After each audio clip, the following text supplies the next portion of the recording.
So we are live. Hey everyone. I'm realizing I should probably get a drink before we start. Pause that.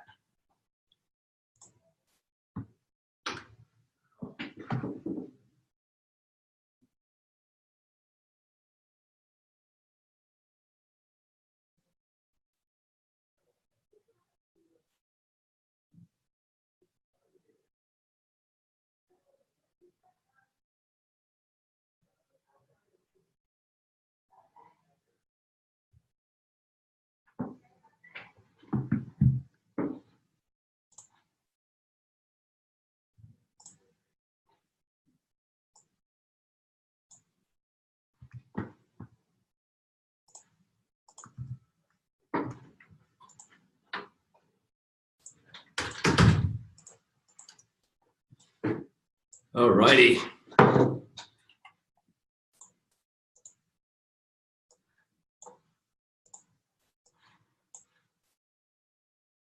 Cool. I'm going to start the video and say hi to everyone. It's not a beer. But it's almost 5 o'clock somewhere. Somewhere. Oh man, we're excited about this one. We say it sometimes at the beginning of a lot of webinars, but this is the biggest webinar because it's the biggest release that we've ever had, the biggest update that we've ever had. So, see lots of people joining us. Welcome.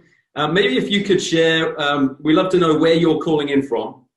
And we also would love to hear if you're a current user or if you are just seeing this for the first time, because one of the things that we've seen is that there's a mixture all the time on webinars. So really excited about sharing and the new stuff, but maybe some of this is completely new to some, and sometimes it's what's been revised or updated.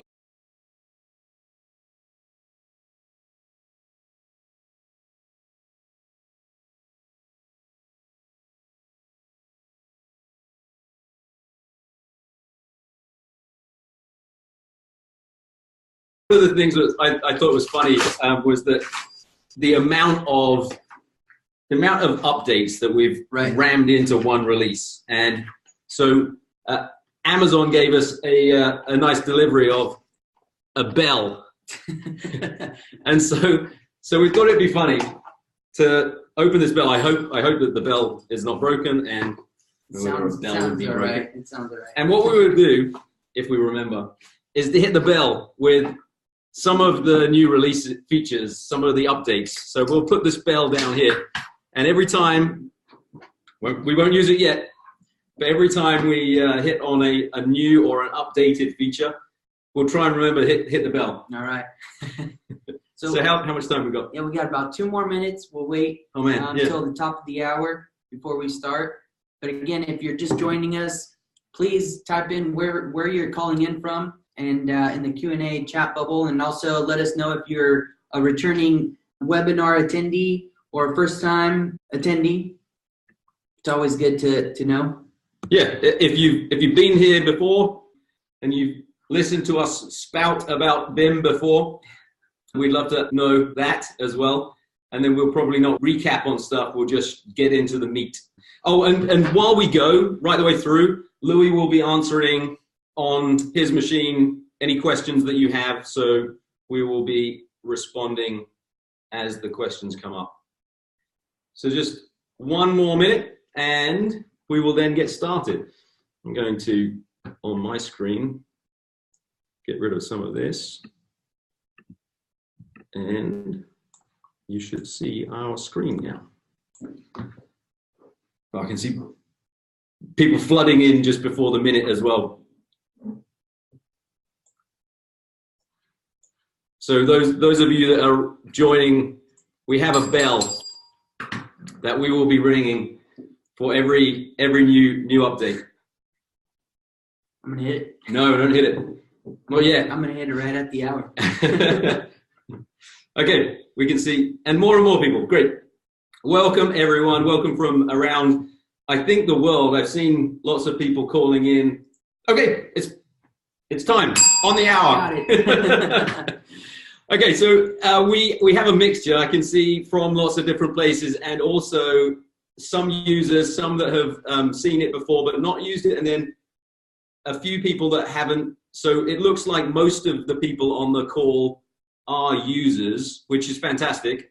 And this webinar is focused on sharing what the updates are. And as we said, this is our biggest update ever. And we're really super excited about it, mainly because we've been collecting feedback from around the world and trying to understand how we could just jump this platform to the next level.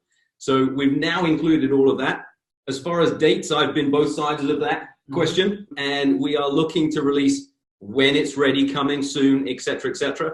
But within 3 to 4 weeks, and we will start to post some live dates, and you'll see the software live now. So yeah. We're just going through the final throes of QA. And before we get started, and if you have any questions during the webinar, please just type in the Q&A, and I'll try to answer them as we go. But also want to mention before we forget, if you want a personal demo of the new updates or have any questions, set up a 30-minute call with us, and we'd be happy to show you. Sounds good. Okay.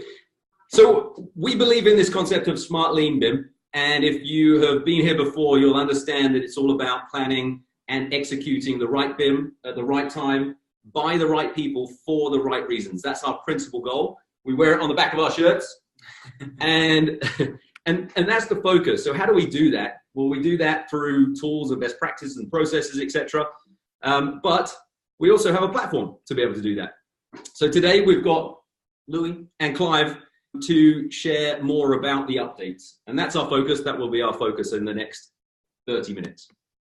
The agenda, we'll go through some slides to start with and try to rapidly go through those so we can get into the demo and spend the core part on the demo. Right. And then the Q&A, as Louis mentioned, he'll be answering those as we go through. So anytime you have a question, he'll tap and respond to those. So we'll start with the introduction on comparing the old or the current application versus what's coming and what those updates. What's coming soon. And then we'll do a demo for those who are new to the platform.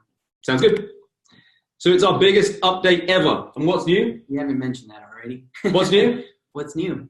Everything's new. Yeah. But what's new? One of the big updates is on that right-hand side. You'll see. Oh, what happened? It didn't. We had a slide fail. Okay, we have a whole part of the new module called Track, which allows us to now do Gantt chart-based planning, which is huge. Yes. Huge. Integrated. So this is a summary of all of the updates, or actually it's not even capturing all of them. We couldn't fit even a summary of the updates. Right. And some of these are one line, but it's just really, really big as an update. Not going to bore you with those. We're going to show you. So let's take a look. This is what the current app looks like when it comes to the dashboard of projects in your account.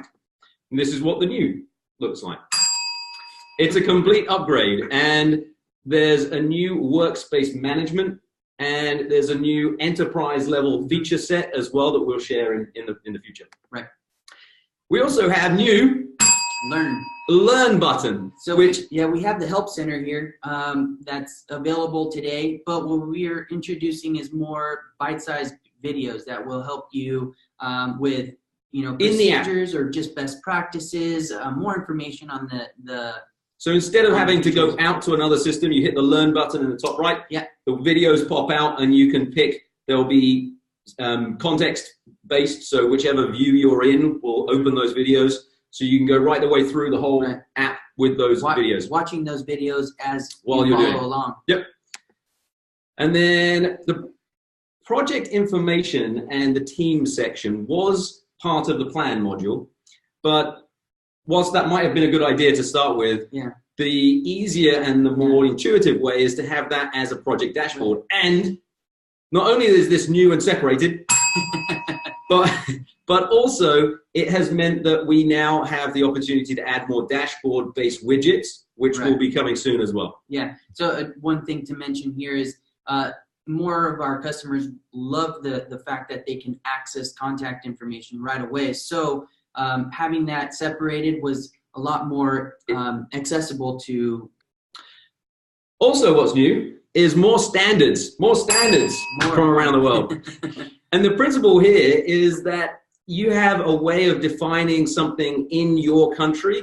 You want to be able to use that. You don't want to have to use and adopt others. So there are more standards, but also probably one of the most and the biggest improvement that we have made, and this has taken this amount of time to get there because it's been a challenge to make something so complex into something so simple. And what we're looking to do now is to be able to use LOD Planner without the LOD number.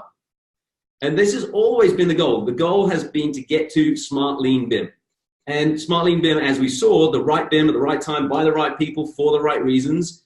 You can only do that and communicate it if you have such a plain language to do that in. And having a number scale of 100 through 500 might sound okay for one aspect, but when you're trying to plan 6 or 10 different aspects of a certain set of elements at a certain stage, how detailed do you want? How developed do you want? How accurate do you want? What information do you want? Who should do that? What the handoff is? All of that packed into one number is absolute nonsense and craziness. So now we have the opportunity to remove that requirement because we've made it such a simple workflow, and you'll see more in the demo.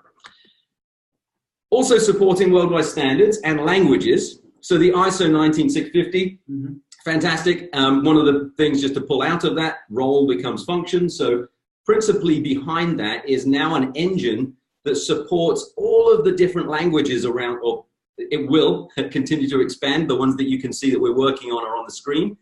And the annex, the appendix of ISO 19650, it allows different teams to have a way of working that is specific to their country. So if you change that to be between, for example, even English US versus English UK language, you'll have a slight difference in some of the terminology. It doesn't just have an effect on the language of the app and the buttons, but it's the terminology used, which is different for each location as well. Really big there.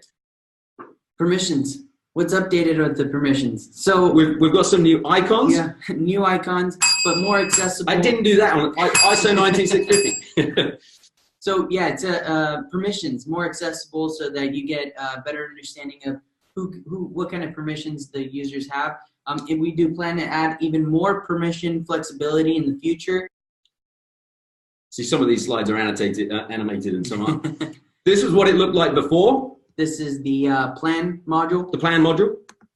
And now, not only does it look cleaner and easier and etc. without the info and the team and everything cluttering it up, but it also has this set of templates on the left-hand side that allows you to drag and drop from libraries that are available around the world. So this is all new. Yeah, you used to have this window. You used to have this window. That could get really, really annoying and boring. Are you going to... No, I'm done. You done? You go. I'm going to take it away. Yeah. So you used to have this window that you have to go through and select through, and previewing those templates were kind of not that accessible. So here, now you're able to preview them before you drag and drop, and adding categories was a huge improvement here. So now you're able to categorize BIM sections and drag and drop an entire whole category of the as sections, opposed to just a section by section. And so we've looked at how to simplify the user interface, user experience, etc.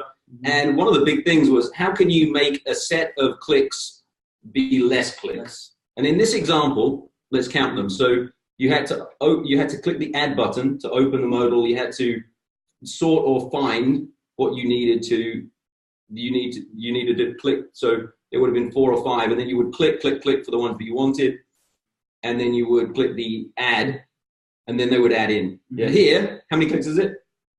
One click. It's just a simply drag and drop. And the principle behind that is it's more intuitive and a lot easier, and so that has had a huge update. The scope module. That is what it looked like before, or what it looks like now, keep on saying. And now again, more drag and drop. More drag and drop, less clicks, more intuitive, much more visual, much easier to select what you need. And when you see what you need in the library, so this concept of a library on the left-hand side, now you just drag and drop into your list on the right-hand side. So another update to this will, what we're looking at is the element library, but down in that drop-down menu, you'll be able to select from other classifications. So if you're follow the uniformat classifications, omni-class, Uniclass, master format, all of those. We also have from our partners around the world, other different classifications, Austrian and German, and a bunch of classifications from teams around the world. So, of course, you could create your own classification templates and you also have your projects. Yep. Getting in line, I like it. Oh, okay, so the element library, this is just called out. It's what we were talking about before. And your work breakdown structure, your templates, your libraries, etc., being able to drag and drop into your project. And then the quick add. So being able to bring into your project your standards and templates already pre-filled, but also being able to use this tool on the right-hand side to be able to assign very quickly, whether it's a requirement or it's a team, much easier. We can talk through that. Information. Oh my word! Oh, this was a huge one. This is big. So just being able to categorize your information requirements and put them into a list, sort them, manage them all in one list. Yeah, so you have a library now, but before that was the only place you could access them. You accessed 1,000 or whatever, thousands of all of your information requirements. Now you're actually using that as a library, and you're creating inside of your project just by clicking the add button, the ones that you would like to use. Right. In my past, so as a developer, as an owner, we used 17 parameters. That was it.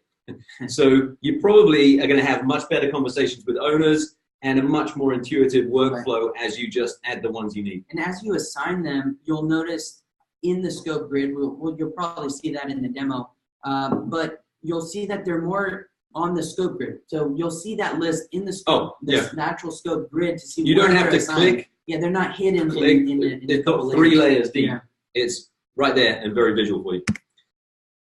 Moving on to the flow module. It's the biggest thing that happened to the flow module. Maybe that it got a change of name. Mm-hmm. So now it's called track. And one of the things that you'll notice is that there are 2 views. If I hover the mouse here over those 2 views, the card view, which is what we saw as the Kanban board, as essentially the flow module as it was before. But we also have now, part of the Kanban view that we had, or this card view, is we've really separated the backlog, but also included the archive column. You don't see that here, but it is an option to. You can archive column. You can create new cards as well. Exactly. Your own cards, make them very, very specific. Yeah, the little plus buttons right there. You can assign custom cards. So before it was just strictly on what you built in the scope contract, and you follow those tasks. Now you can add customized tasks to that. And as we said before, the principle of this one. Oh yeah, what happened there? Oh, we didn't have a We didn't have it before. So our focus on doing things in a lean way moved us away from Gantt chart planning, moved us towards the Kanban board. However, what we're now able to do is have both. Yeah. So you can have best of both worlds, where you have a set of cards that enables a simple drag and drop to update progress. However, you can also manage those same tasks as events on a timeline. Mm-hmm. So you can principally set and assign to one person and drag those tasks over a period of time and start to manage, and you'll see dependencies, and you'll see a whole bunch of additional features coming from us. Essentially, each one of those bars are This is all new, and this is all so cool. And we'll demo in the demo as well. It's completely live as well. So you could do multi-person scheduling in here, scheduling, programming, whatever you want to call it, whichever part of the world you're in. And as you make updates, or as team members make updates, it all updates in front of you. So everything is live, and that happens right the way through the app as well. And that is huge. No more page refresh, etc. No more working in multi-different, so it's all live. That is huge. And then the last one, there was a modal that you would use to create essentially a document, a doc. Now it's another tab, and it's integrated. So you have your list of all of your documents, and it's so easy to create documents, and those documents, they actually look pretty nice now as well. One of the things you'll notice is the design of the app as well overall is a huge improvement. And that's because now it's not just engineers and architects and teams of software engineers designing it. It's actually designers, UI, UX people that are on the team designing it. So it's a huge, huge improvement. We've had some really nice compliments as we've shared this, and we're really excited to have a big upgrade in the UI as well. Yeah. So more options. More so options you have some cover page options, but along with that, printing by teams. So being able to create contracts per team member as opposed to handing out a full document for one contractor, subcontractor, designer. Okay, so let's do a demo. Let's go. Okay, I'm going to move the screen, so I'm going to turn the video off, and you guys will get maximum view of the screen. Get rid of the bell. Okay, so this is LOD Planner. And now it's actually fun to create a project as well. Instead of being presented with so many options straight away, you click the new project button and the tile flips around and we can give it a name. This is going to be our HQ building and we hit save. This is created as a project and we're in the project. I'm going to invite Louis so he can start collaborating with me. Okay, and I can invite Louis. So I've invited Louis. His details come up because he's already part of my workspace already. And I can then work with him and he can work in the same project as I am. So maybe I should add some teams? Yeah, so while I talk about this, Louis can add some teams. One of the things we mentioned was being able to use different standards from around the world. Many people use the BIM Forum standard or the AIA standard, but you'll also see different standards from elsewhere. You can see in the background, this is Louis creating teams for us. So let's leave it there. And we could give it a project type. Let's say that this is an office building. And let me put in an address, something like that. And we can put in a description and hit save. So now all of those details are here. Louis creating these teams. Let me add a picture as well. So we've got something. I'm going to use an airport building as our example for our headquarters. That's a bit of a stretch, but be very convenient. Okay, so Louis adding some teams and you can see the logos going in there. Let's move on to the plan. Straight away, you'll see simply two options, whether we're going to use our templates from our projects that we've created before or our company templates, or we can create new stuff from scratch. So I'm going to use our templates. As we saw before, you can see all of these from our standards. And then I'm going to simply look at something. So maybe let's see one of these, okay, identifying BIM goals. I can hover over the eye to see what it is. And as I mentioned, just one click, I could drag that in and it creates us our first section in a new category. I'm going to close that. Maybe Louis, you want to take a look at that and maybe start adding some more? I think you're missing a few items. So. Oh, wow. Thank you. So this collaborative working is huge. Being able to have people work with you and you can see what's going on at the same time. I'm going to call out a couple of features here, but essentially it's a huge, stop using that word. I'm just so excited about it. I could come in here now, inline editing, so I could change things in here. The history of this section also shows me what people have done. I can see that Louis has made a comment on this, so I can see the comment that Louis has added. We can collaborate like this, and okay, this is great. I'm going to now approve his work. Great, let's move on. Louis proposing other things. We're going through this. Let me collapse everything up. Want to look at just the sections that maybe need our review. We can go and see just those using this. There's a whole bunch more, but Louis tapping his watch saying we haven't got much time, so let's move on to the scope. Here, I'll There's move on. a thousand features, a thousand features. Let's move on to the scope. So first, again, same thing, very simple user interface and two options presented. We're going to use templates in this again, knowing that we've got templates from around the world, so different classifications, etc. I'm just going to start with some of the elements from the element library, and I'm going to drag in some of these, maybe let's just, just to give you kind of a flavor of everything, you can see everything here. Louis creating some milestones for us, and maybe let's just drag in a couple. So early on, we're going to do site logistics. So I'm just going to drag on in from the left to the right. The list of templates that would be added? Okay. Yep. We can put them in folders, and maybe let's also have some excavation in here. And let's have some, we always use that example. So let's just use HVAC.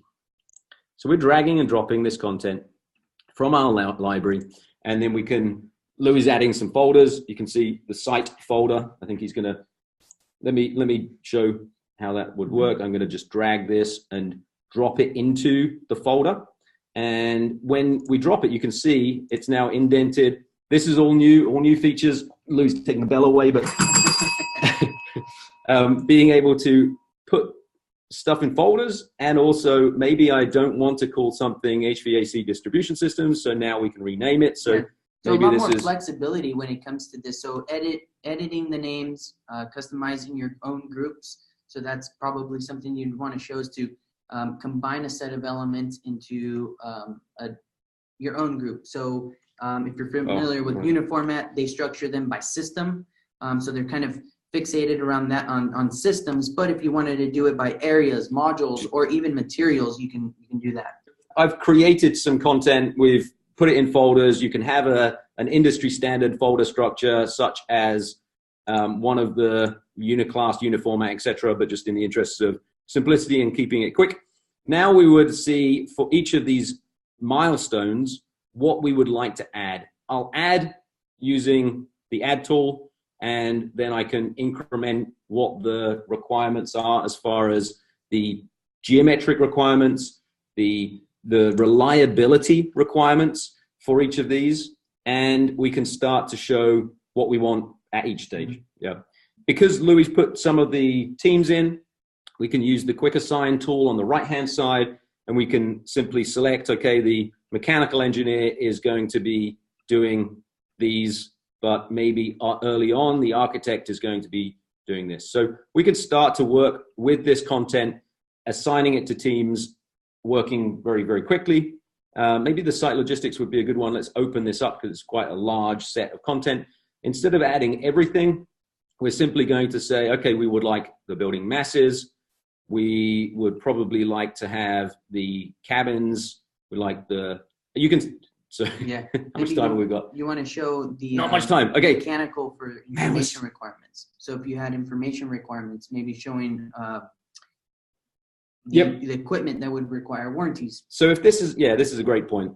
This is a handover item, and maybe at handover, the owner would only like these two elements, and they would also like some information related to them. And in order to do that, previously it was pretty intensive clicks, number of clicks to be able to do that. But if we now go to the information requirements, the panel shows us similar concept of having a library of those information requirements, being able to search, for example, the warranty details, and then adding the exact parameters. You don't want every single one, but adding a couple of these parameters, and then being able to select these and assign them to these items. So I can assign to the boilers and to these tanks as being certain things that the owner would like to have. Okay. We always recommend creating your template. So always one project should be a template. And if you already have your set of requirements, instead of clicking them one by one, you can go straight to your template and drag or add them from your templates. Perfect. There's a bunch more we want to say, but we're right down to the wire. So let's talk about the track very quickly. Those cards are created automatically from that set of items that are shown. And then just to kind of show a couple that, let's drag in a couple of these and maybe the excavation so that we've got a few. So I'll start assigning teams. So let me show you how one of them goes, and then Louis can do the rest of them. So I'm going to add a date to this, and I'm not going to assign it to anybody. And then actually, let's make sure that it's got a team assigned. It's probably not them, but you get the idea. And then I'm going to go and show the timeline view. So here you can see that task has been added. and I can then start dragging it around. I can start to define dates for it, and I can also drag it to assign it to somebody. Now I'm going to assign this to Louis, obviously. I'm going to assign things to myself. And then these tasks are being shared because Louis is assigning some dates, and I can add these to the board and start to work with them individually. This is just a massive improvement because now you can not only assign it to a person, but you can also assign it a date, and you can also start working with the cards in that simple environment to update progress. So you can imagine how this gets a lot larger, the set of content in the timeline. But when we work, let me go into now filter. I would just filter for my tasks only. And I would see I have one task. I can see that I am 3 days behind. It was a bit of a tough deadline you sent me there. And if you're in a management position, you can set your filters at a date range. So it could be, you know, and I can check off what I've done. Oh, the information requirements are integrated as well. I can add uploads of different attachments and etc. I can then show that we're ready. Oh, huge! Everyone, this is all good. No pressure.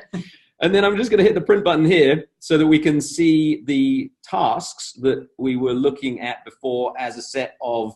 And this is just filtered the ones and printed the ones that I had. But these are your pull planning cards and the documents. Let's see whether we can create a document.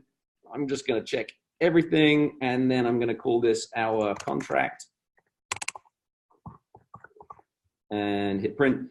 And then if I open the styles, you'll see I just use the defaults, but we could have a different cover page, change the headers and footers, change the way that the plan is defined, using visual feedback, being able to identify what's going into that report. So do we want to include the information requirements, yes or no, for example?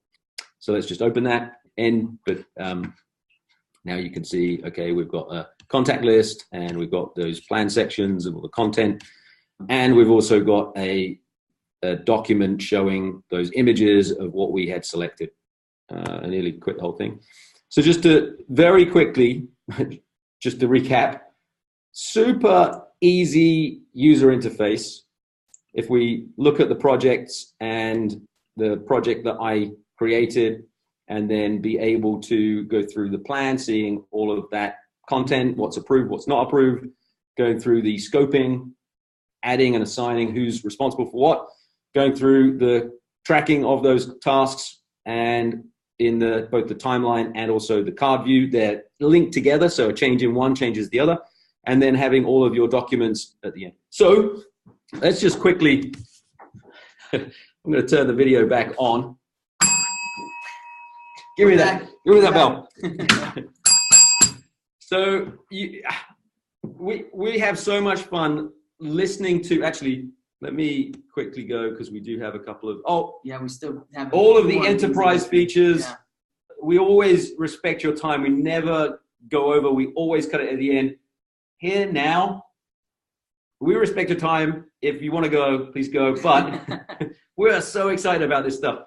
Enterprise features. So some of the bigger customers that we have are now looking at deploying across multinational and being able to have templates that share different work groups, etc. Part of the updates is your own template accounts. Yep, and enterprise dashboard features, being able to manage different regions and summaries.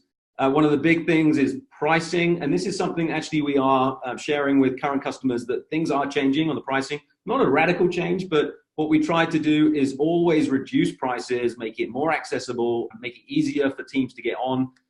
Two of the biggest things, one of them is the project-based pricing now. A lot of teams really, really enjoy the fact that that can be transferred to the owner. It's a lot easier to manage, so we have project-based pricing. We have the opportunity for teams to get on board, but the difference in the teams, because the team currently is per location, and we found a lot of teams that would take advantage of that. We don't want to police it, so therefore we are making it a restriction on editors. And if you would like to go like wider spread, get a number of different teams, or you go for the enterprise, and we've really enjoyed those conversations to make things unlimited, completely unlimited, and making it easier, giving multi-year discounts, etc. as well, and being able to brand it. So the only reason we got here, the only reason we were able to get to this point was through capturing your ideas. We want to leave it up to you. So we have this ideas widget in our in-app chat, and you can provide your requests, and you can see what others have requested and what kind of features other people are looking to adapt or implement, and vote for your own. And if you vote for yours, it will be tied. And therefore, so when you are in the app and you vote for something, you'll actually get notified when it becomes something that's in progress or when it's completed. So those will give you feedback directly as those ideas get added. Wanted to also give a shout to the different partners that we have around the world. They are the teams that are helping us to translate the application in different languages. The professors at universities, it's consultants, BIM consultants around the world, it's companies as well, customers that are doing this in certain geographies. So we're really, really thankful for them to help us take this to the next level when it comes to being local, because that's a tough thing. Okay, so I'm a Brit. We've got US and we've got European teams within our group, but we really just relish the opportunity to work with, and I think we mentioned the app is now in use, we've stopped counting, but over 100 countries. And in order to support those teams, we need that local understanding and presence. Education, get it free. If you have any teams in education that you want to support or help that are having a BIM program, we would really love to give them some free licenses. Yeah, we get a lot of great feedback from those professors as to workflows that they've developed, but just having that framework for them has saved them a lot of time when it comes to those minimum hours that they have to squeeze all kinds of information into their curriculum. So the platform has helped a lot of universities. So if you know of any other universities or you're part of those organizations, please get us in contact and we'd love to give them some free licenses. Yeah, go to the website, so it's /partners, and they can click on that button to register and they'll go through a workflow, get onboarded, and get access to free licenses. Mm-hmm. You have answered some questions. I've answered some, so I know I've seen a couple that I didn't get to, but I promise to get back to you as soon as we're done here and email you. And again, please schedule a demo with us. Want to get more information on those updates or pricing updates. Updates. He said updates. Updates. We're here. And next webinar, we'll have that will be a university presenting about their course and about how they're training the next generation of BIM professionals. So yes, that'll be a great one to see how they're communicating and what the students bring to that workflow, because we actually get some great feedback from some of the students. He mentioned that they were working on a real life project, so it's really good to hear his feedback and see that. So, okay. All right, guys. Well, thanks for sticking around. I think I don't see. Does that number change? No. No? Okay. We're just having more join us. If you're just joining us, this will be recorded and we will be sharing it, or you can join one of the next ones. Thank you so much for your ideas, and thank you for your support. That's all from the whole of our team. We really, really relish speaking with users. So if we haven't spoken to you personally, please reach out. As Louis said, connect with us. It's in the bottom of our signatures. Put something on a calendar and let us know how we can help you. Thank you. See you guys. Keep smiling.